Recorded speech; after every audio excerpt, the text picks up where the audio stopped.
الله وبركاته. كل سنة وانتم طيبين. ساعات وينتهي شهر رمضان المبارك ونخش على عيد الفطر المبارك. كل سنة وانتم طيبين جميعا. أولا قبل ما أبدأ كلام عن ماتش الزمالك وفيوتشر في دور الثمانية الإياب في الكونفدرالية. أحب أعزي نفسنا ونعزي جمهور الزمالك ونعزي إدارة الزمالك واللعيبة كل المنظومة الزمالكية في وفاة الكابتن محمد مدحت المعد البدني لفريق نادي الزمالك. ربنا يرحمه ويغفر ليه في الأيام المفترجة ديت وإلهم أهله الصبر والسلوان.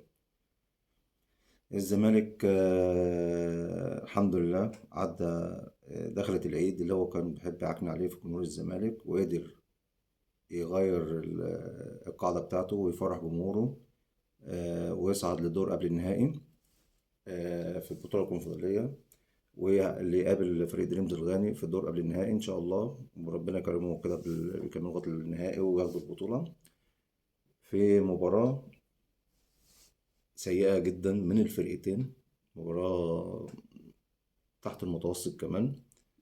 الزمالك يقدر في الإياب إن هو يتعادل 1-1 مع فيوتشر ليصعد بمجموع مباراتين 3-2. كان كسب في مباراة الذهاب على أرض فيوتشر 2-1. اللي هي دلوقتي أنا عايز بس قبل ما نكمل كلامنا أوجه رسالة للكابتن تامر مصطفى إن هو طلع بيخاطب الاتحاد الأفريقي إن هو يعيد النظر في موضوع الهدف ورا الأرض بهدفين ديت. طب أنا هكلمك على حاجتين يا كابتن تامر. أولا أنت مجموع المباراتين 3-2 لصالح نادي الزمالك، الهدف بيتحسب بهدفين لو مجموع المباراتين تعادل. انا كسبان، الزمالك كسبان الماتشين، مجموع الماتشين 3-2. انت بتتكلم على قاعدة الاهداف بهدفين ليه؟ تاني حاجة، انت في الماتشين انت ما قدمتش اي حاجة وفرقتك سيئة. انت ما قدمتش ما يشفع عليك ان انت حتى تتعادل او ان انت تعدي نادي الزمالك تتخطى الدور دوت وتوصل للدور قبل النهائي. انت الجونين اللي جبتهم في الماتشين، الجون الاولاني في الماتش الاولاني بتاع 2-1 للزمالك، انت استغليت اوباما بره الملعب مصاب، كوره فاول احمد فتوح اتصاب وقع، حسام مجيد وقع من لاعب مهمدك فيوتشر وقع على الارض، تلات لعيبه بره اللعبه، رحت جبت جون بخطا برضك من عواد. الجون التاني ضربه ركنيه جوناثان بيلفها، عواد خطا من عواد جون. انت ما ضيعتش فرص غير مثلا في الماتش الاولاني كورتين في العارضه ده اللي ضاعوا منك. الماتش التاني عواد ما راحلوش كوره، زيرو فرص، مفيش اي فرصه على نادي الزمالك. انت ايه بتتكلم على ايه؟ انت اصلا ولا وصلت حتى للمرمى بتاع نادي الزمالك في الماتشين غير فرصتين. انا مش شايف مناسبة للكلام اللي انت بتقوله ده يا كابتن تامر مصطفى. انت ما قدمتش اي حاجة تستاهل عليها الصعود. الماتش ده هو كان ليه ظروفه طبعا. لعيبة الزمالك معظمها متأثرة بوفاة الكابتن محمد مدحت، ربنا يغفر له. وفي لعبة كتير قوي كانت خارج نطاق الفورمة بتاعتها ودون المستوى، بالذات مصطفى شلبي. مصطفى شلبي ده كان علامة استفهام كبيرة قوي في الماتش دوت. عمل كل حاجة سيئة في الكورة في الماتش ده. أحمد سيد زيزو واضح عليه التأثير بوفاة كابتن مدحت، محمد مدحت صديق عمره. وطبعا عمر جابر واحمد فتوح دفاعيا بس كانوا كويسين، هجوميا مفيش. وكويسين مش اللي هم الممتازين، لا هم كويسين. احمد حمدي كان من افضل لعيبه الفرقتين. هنتكلم على احمد حمدي برضك والتركيبه بتاعت نادي الزمالك في الماتش دوت. الزمالك صعد لقبل النهائي وخد اللي هو عايزه من الماتش ده رغم الظروف وسوء الاداء. نشوف تشكيل وخطه لعب نادي الزمالك مع خوزيه جوميز في الماتش ده. الزمالك بيبدأ بخطة 4-2-3-1 بتشكيلة مكونة من عواد حارس المرمى، قدامه 2 سنتر باكات، حمزة المسلوسي، حسام عبد المجيد، باك رايت عمر جابر، باك ليفت أحمد فتوح، 2 مركز 6 نبيل عماد دونجا ومعاه محمد شحاتة، قدامهم مركز 10 بينزل أوقات مركز 8 أحمد حمدي، وينج رايت أحمد سيد زيزو، وينج ليفت مصطفى شلبي مع مهاجم صريح سيف الدين الجزيري. تمام. يبقى إذا الزمالك بيلعب بخطة 4-2-3-1. نيجي نبص على الشق الهجومي أو الطريقة الهجومية لنادي الزمالك بالخطة ديت. هو خوزيه جوميز لما من ساعة ما جه الزمالك هو بيعتمد على الاستحواذ والتمرير الكتير وان هو يمتلك الكرة اكبر فترة ممكنة في الماتش. طول ما الكرة معايا انا مفيش تهديد عليا. بيعمل بيلد اب من نص ملعب نادي الزمالك. بيعمل تمريرات طولية، تمريرات عرضية، قصيرة، طويلة. المهم ان هو الاستحواذ لصالح الزمالك، التمريرات لصالح الزمالك.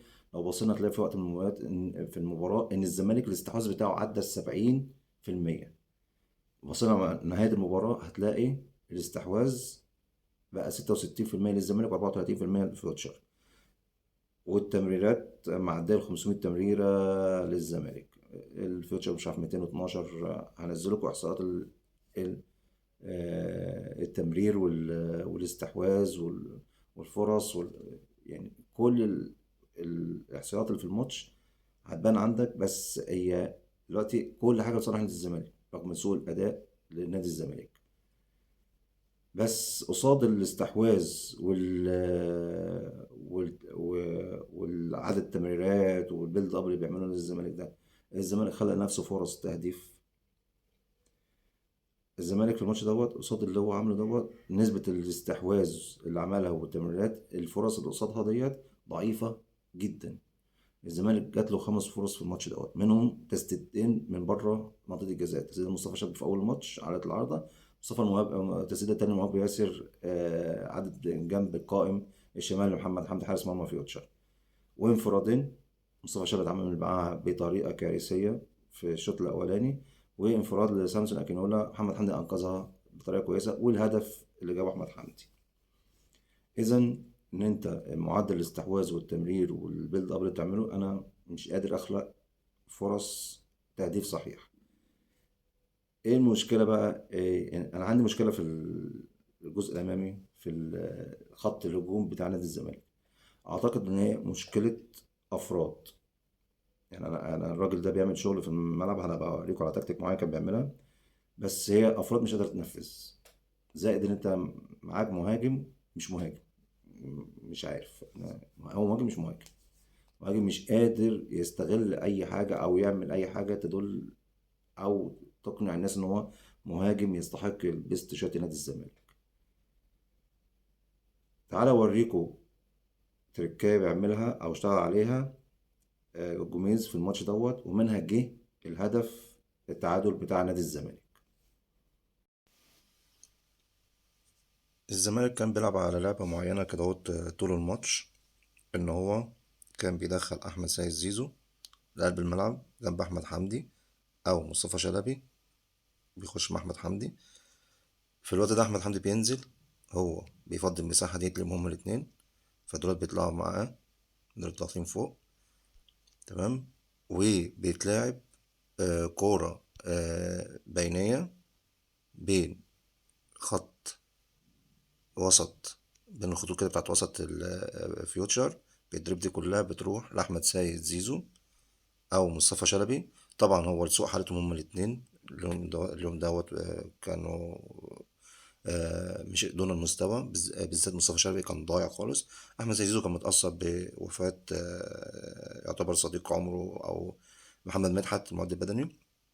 فكانت الكرة بتتلعب بيضربوا بقى خط وسط فيوتشر، بتروح لزيزو او مصطفى شلبي.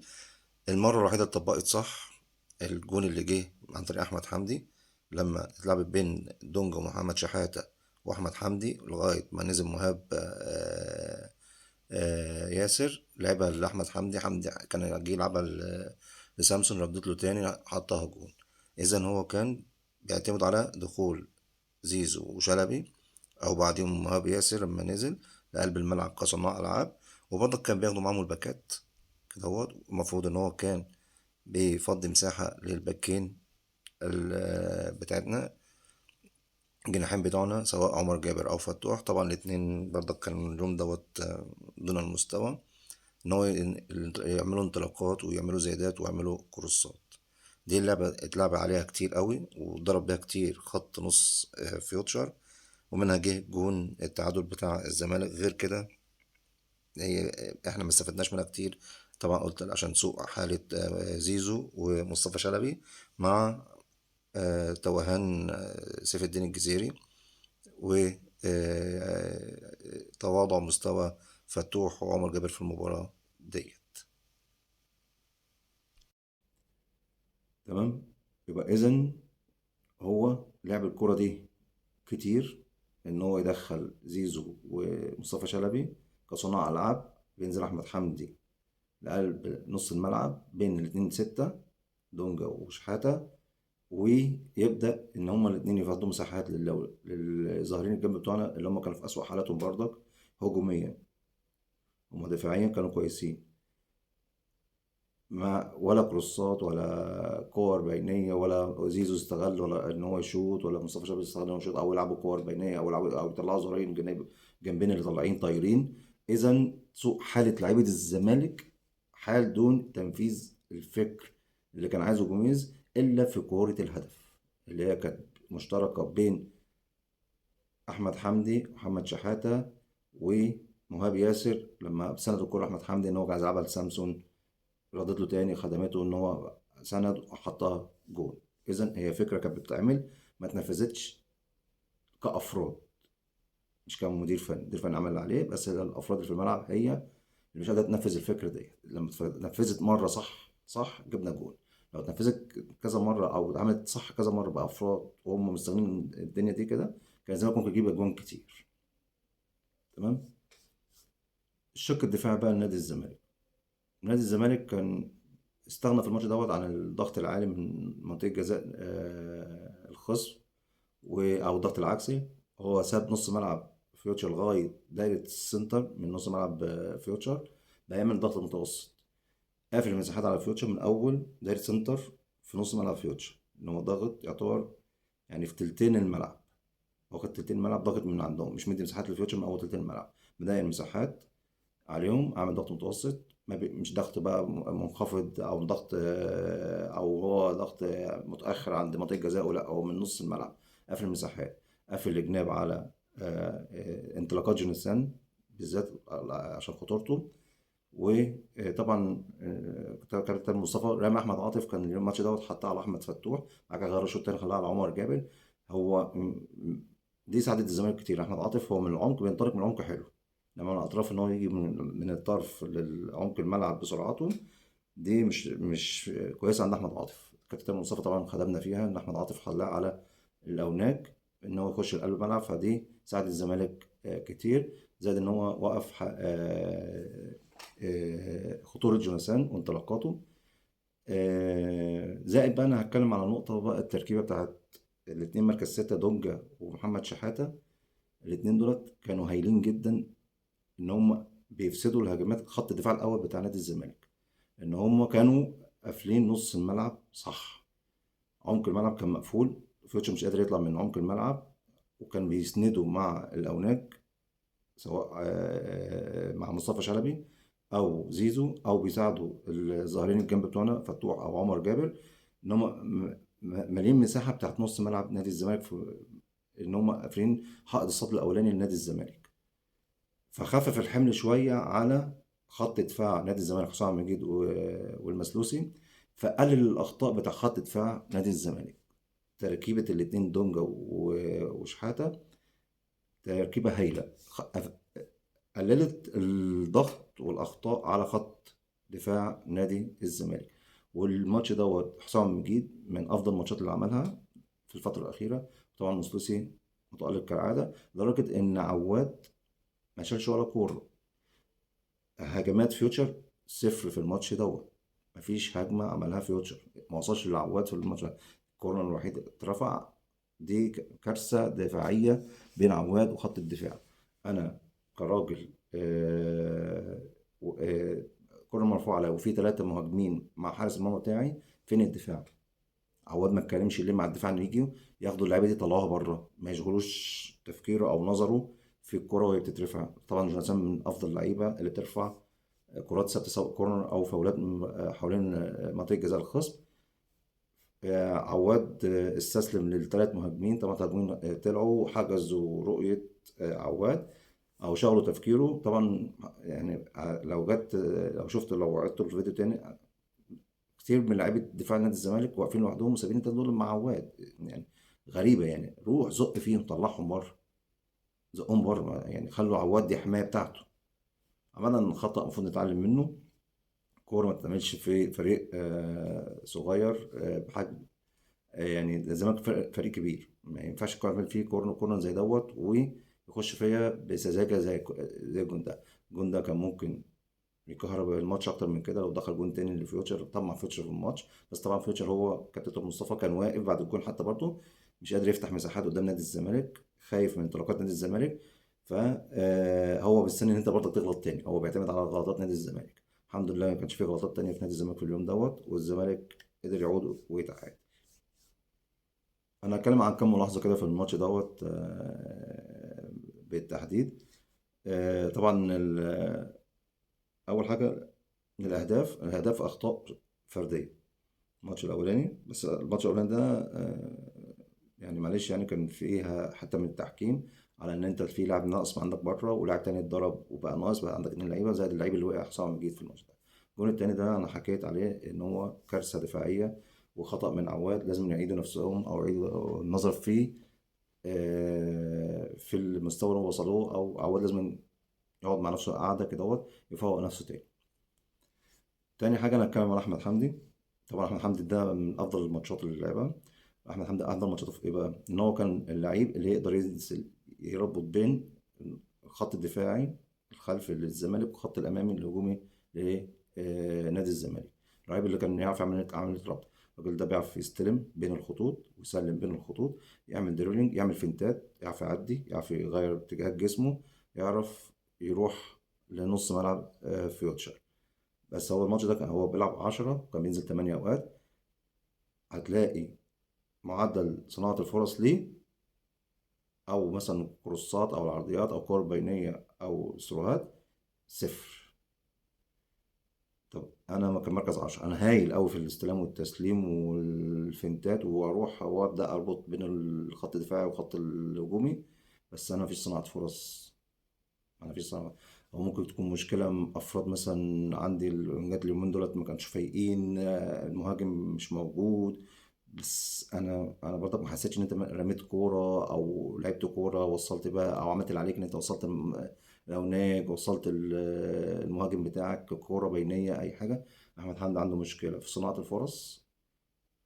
يعني اتمنى ان هو يشتغل عليها. لو اشتغل عليها وبدأ يشتغل يوصل المهاجمين سواء الاوناج او المهاجم الصريح، هيبقى حاجة تانية لأحمد حمدي. سيف الجزيري، يا كابتن سيف، لو انت مكانك مش مهاجم اصلا، يعني انت لو ما بتلعبش راس حربة او انت مغصوب ان انت تلعب مهاجم، روح مع مدير فني يقول انا مش بلعب مهاجم يا كابتن. انت مفيش اي حاجة تخليني اقتنع ان انت مهاجم. لا ضربات رأس، لا استلام تحت ضغط، لا ان انت بتطلع الناس بتاعتك المهاجمين بتديهم كور، لا صناعة فرص. لا انا مش لاقي اي حاجة ان انا تشفع لي ان انت تبقى راجل كمهاجم اساسي لنادي الزمالك. انت مهاجم اجنبي، احصائياتك في 3 سنين ونص، معدل اهدافك ما تنفعش ان انت راجل مهاجم اجنبي جايبه. ان هو ده انا كل ماتش المفروض بفلوس اللي انت بتاخدها ديت كل ماتش اقل حاجه هدفين، هدفين صناعه فرصه، اتنين تلاته، مش موجوده عند سيف الدين الجزيري. اتكلم على سامسون. سامسون افضل واحد في الثلاثه رؤوس حربة اللي عندنا، ان هو بيعرف يتحرك بين خطوط الدفاع، بيعرف يستلم تحت ضغط، عنده الباصات بتاعته كويسه. هو افضلهم بس مش الافضل لنادي الزمالك. افضل من واحد في الثلاثه اللي موجودين بس مش الافضل ان هو يمثل نادي الزمالك. بس في الوقت الحالي ده هو الافضل في تحركاته، في استلاماته، في بساطه. الصفقات الجديده شفناها مهاب ياسر. طبعا محمد شحاته الماتش اللي فات لعب، النهارده اثبت نفسه جنب دونجا، مع الاستمرار هيبقى حاجه كويسه. مهاب ياسر لاعب نزل كوينج يمين مكان مصطفى شلبي، ساهم في الهدف في التعادل. زياد كمال نزل، بقى يلعب مكان احمد حمدي، بقى يلعب جنب دونجا ومحمد شحاته. لما شويه كده من دونجا طلع بقى يلعب مكان دونجا. هو في كام لقطه قدر يسد زياد كمال. بس انا كراجل، انا بنفهم كوره او بنشتغل كوره، انا في العدد الدقايق اللي لعبوا فيها ديت ما اقدرش اقيم صفات جديده لسه. انا عشان اقيمهم، هم نزلوا في وقت ماتش مضغوط، ماتش فيه توتر، ماتش واقف على جول فيوتشر ان هو يرجع للمباراة، ونزلوا وظهروا في كام لقطة بشكل كويس. بس مش ده اللي يخليني اقدر اقيمهم دلوقتي. انا محتاج ان هم يلعبوا مساحة وقت اكبر، في ضغوطات اكتر، تمام؟ في اجواء اكتر من كده، عشان اقدر اقيم الصفقات. بس هم واضح ان ممكن خامة مبشرة. نتمنى ان هم يستمروا ياخدوا وقت اطول عشان نقدر نقيمهم. طبعا ثنائية دونجا وشحاتة لو استمروا على كده، أعتقد هتبقى أفضل ثنائية موجودة، اللي هم يقدروا يشيلوا، يبقى حائط الصد الأول لنادي الزمالك قدام خط دفاعه. زائد إن هم عندهم بيعرفوا برضك يلعبوا، يعني شحاتة بيعرف يطلع الكورة، دونجا بيعرف يلعب الكورة. دونجا بقى بيعمل سيروهات، منها السيرو مثلا لمصطفى شلبي اللي راح بيه انفراد. بقى عندك ان هم بيعرفوا يستلموا ويسلموا، وهو خط دفاع اول. فثنائيه اعتقد ان هي هتبقى حاجه كويسه في المستقبل، مع الاستمرار اللعب مع بعض والتفاهم والتناغم بينهم وبين بعض، هيبقى حاجه كويسه في نادي الزمالك. ان شاء الله الزمالك هيقابل دريمز الغاني، فرقه كويسه محترمه. محتاجين شغل اكتر، محتاجين شغل كتير قوي في الخط الامامي الهجومي. الجوميز لازم يشتغل كتير قوي على الخط الهجومي. هي دي القماشه اللي معاك، بس انت لازم تشتغل عليها. وان شاء الله ربنا يكرمنا في اللي جاي، وكل سنه وانتم طيبين.